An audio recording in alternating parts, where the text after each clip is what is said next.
I think you already know that if you want to improve your English speaking skills, you have to practice, right? You have to speak.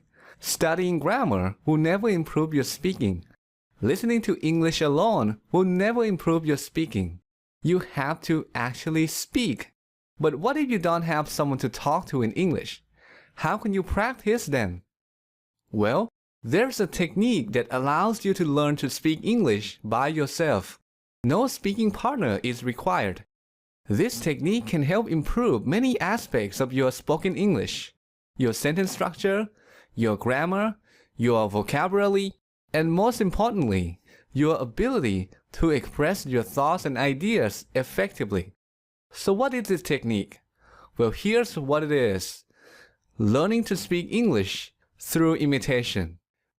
When I say imitation, I'm not talking about repeating after native speakers using the exact same words to improve your pronunciation. I'm talking about something a little more advanced than that.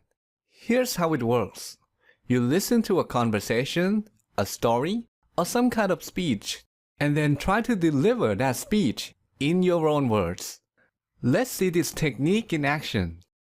When I was a child, When he was a child, my parents liked to pretend like many other parents his parents liked to pretend like many other parents.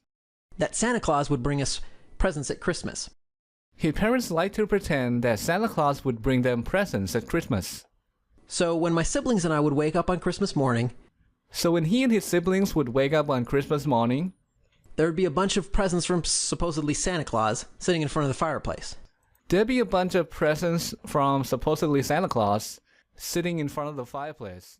So that's how it works. But that's just one way to do it. There are other ways too. For example, instead of imitating very small portions of speech, like phrases and short sentences, you can imitate larger portions of speech.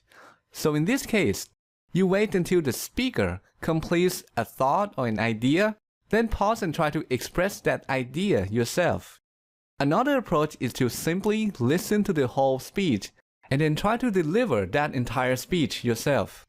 So there are several ways to go about it, but what I recommend is to combine them all together. And I call this approach easy to hard imitation. Easy to hard imitation is based on the concept of progressive training. The idea is that you start with something easy and then increase the difficulty of the activity, forcing yourself to get better. A number of studies have found this kind of training to be very effective. Here's how you can apply this concept. Start by imitating small portions of speech first, like phrases and short sentences. Then move on to imitating larger portions of speech, like long sentences or even groups of sentences. And finally, try to deliver the entire speech on your own.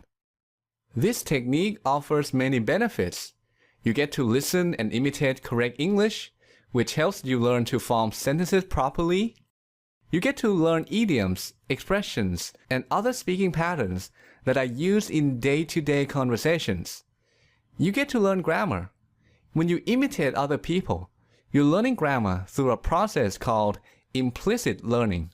This is the process where the learning happens without your awareness. This is how babies and children learn the grammar rules of their first language. When you imitate, you don't think about grammar. You're not trying to understand why the present perfect tense is used in this situation or in that situation. Instead, you're focused on communication, on understanding and expressing ideas. You're still learning grammar, but you're not aware that it's happening. This is one of the proper ways to learn.